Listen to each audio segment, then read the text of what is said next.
ദൈവനാമത്തിന് മഹത്വം ഉണ്ടാകട്ടെ. ഏശയ്യാ പ്രവാചകന്റെ പുസ്തകം 60-ാം അധ്യായം 14 മുതൽ 22 വരെയുള്ള വാക്യങ്ങളാണ് നമ്മൾ വായിക്കുന്നത്. 14-ാം വാക്യത്തിൽ, നിന്നെ ക്ലേശിപ്പിച്ചവരുടെ പുത്രന്മാർ നിന്റെ അടുക്കൽ വണങ്ങിക്കൊണ്ടുവരും. നിന്നെ നിന്ദിച്ചവരൊക്കെയും നിന്റെ കാൽ പിടിച്ച് നമസ്കരിക്കും. അവർ നിന്നെ യഹോവയുടെ നഗരമെന്നും ഇസ്രായേലിൻ പരിശുദ്ധന്റെ സിയോൻ എന്നും വിളിക്കും. യഹൂദന്മാരെ ഉപദ്രവിച്ചവർ അവരുടെ അടുക്കൽ വണങ്ങിക്കൊണ്ടുവരും. കാരണം ദൈവം ഇപ്പോൾ ഇസ്രായേലിനെ ഉയർത്തി. മുമ്പ് ഇസ്രായേലിന് ദൈവത്തിൻ്റെ വഴികളിൽ നടക്കാൻ താല്പര്യമില്ലായിരുന്നു. മുമ്പ് ഇസ്രായേലിനെ നിന്ദിച്ചവർ അന്ത്യനാളിൽ ഇസ്രായേലിനെ യഹോവയുടെ നഗരമെന്നും ഇസ്രായേലിൻ്റെ പരിശുദ്ധൻ്റെ സിയോൻ എന്നും വിളിക്കും. സിയോൻ എന്ന് വിളിക്കുന്നത് ദൈവം ഒരുക്കുന്ന ദൈവത്തിൻ്റെ രാജ്യത്തെക്കുറിച്ചാണ്. ജാതികളായ രാജ്യങ്ങളിൽ ഒരു ശേഷിപ്പുണ്ടാകും. അവർ ഇസ്രായേൽ യഹോവയുടെ നഗരം എന്ന് തിരിച്ചറിയും. അവരറിയും ഇസ്രായേൽ യഹോവയുടെ നഗരമാണെന്ന്. 1000 ആണ്ട് വാഴ്ചയിൽ സിയോനിലായിരിക്കും മശിഹായുടെ സിംഹാസനം സ്ഥാപിക്കുന്നത്. ക്രിസ്തുവിൽ വിശ്വസിക്കുന്നവർ ക്രിസ്തുവിനോടുകൂടെ അന്ന് വാഴും.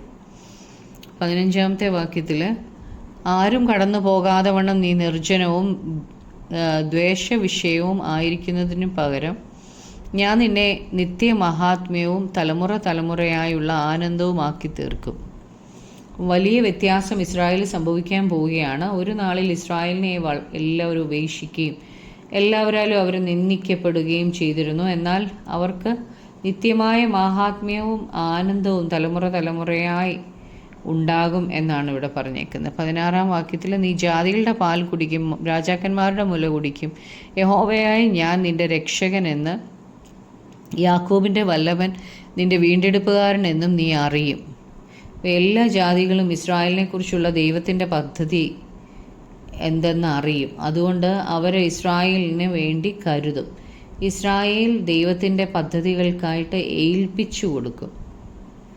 17-ാമത്തെ വാക്യത്തിൽ, ഞാൻ താമ്രത്തിന് പകരം സ്വർണം വരുത്തും, ഇരുമ്പിന് പകരം വെള്ളിയും, മരത്തിന് പകരം താമ്രവും കല്ലിനു പകരം ഇരുമ്പും വരുത്തും. ഞാൻ സമാധാനത്തെ നിനക്ക് നായകന്മാരും നീതിയെ നിനക്ക് അധിപതിമാരും ആക്കും.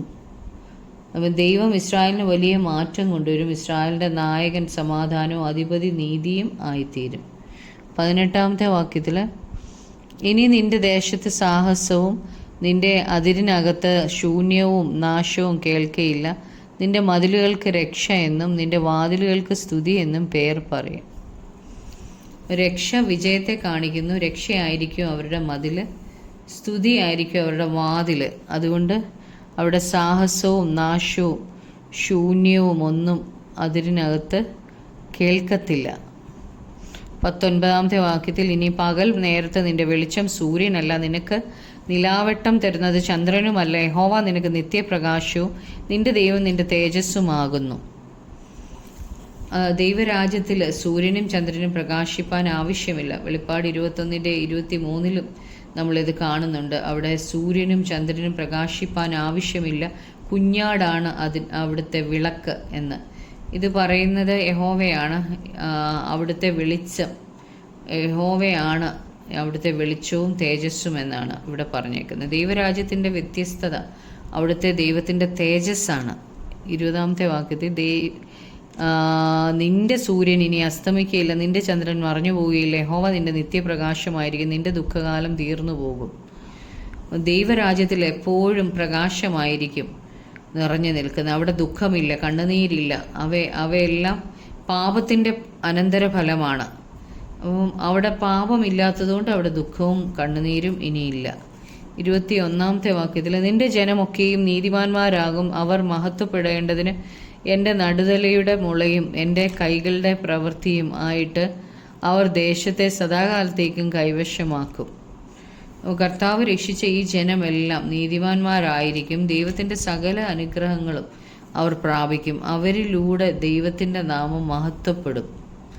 22-ാമത്തെ വാക്യത്തിൽ, കുറഞ്ഞവൻ 1000-ഉം ചെറിയവൻ മഹാജാതിയുമായി തീരും. യഹോവയായ ഞാൻ തക്ക സമയത്ത് അതിനെ ശീഘ്രമായി നിവർത്തിക്കും.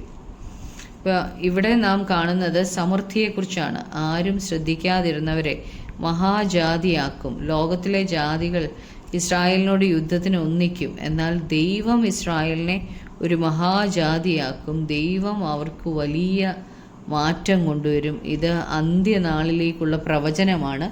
മശിഹ രണ്ടാമത് വരുമ്പോൾ ഇസ്രായേലിനെ വരുന്ന മാറ്റത്തെക്കുറിച്ചാണ് ഈ അധ്യായത്തിൽ പറയുന്നത്. നമുക്ക് പ്രാർത്ഥിക്കാം. കർത്താവേ, അപ്പാ യേശുവേ, ഞങ്ങൾ വായിച്ചതുപോലെ കർത്താവേ, നിന്റെ സൂര്യൻ ഇനി അസ്തമിക്കുകയില്ല, നിന്റെ ചന്ദ്രൻ മറഞ്ഞു പോവുകയില്ല. യഹോവ നിന്റെ നിത്യപ്രകാശമായിരിക്കും, നിന്റെ ദുഃഖകാലം തീർന്നു പോകും.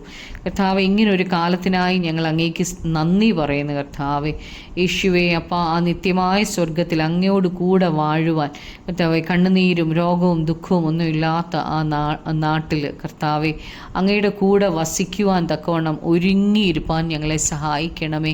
യേശുവേ, യാതൊന്നും കർത്താവെ അങ്ങയുടെ സ്നേഹത്തിൽ നിന്ന് ഞങ്ങളെ മാറ്റുവാനിടയാകല്ലേ. കർത്താവെ, അങ്ങയോട് പറ്റിയിരുന്ന് അപ്പോൾ അവസാന ശ്വാസം വരെയും ദൈവസന്നിധി വിശ്വസ്തയോടെ ജീവിക്കുവാൻ ഞങ്ങളെ സഹായിക്കണമേ.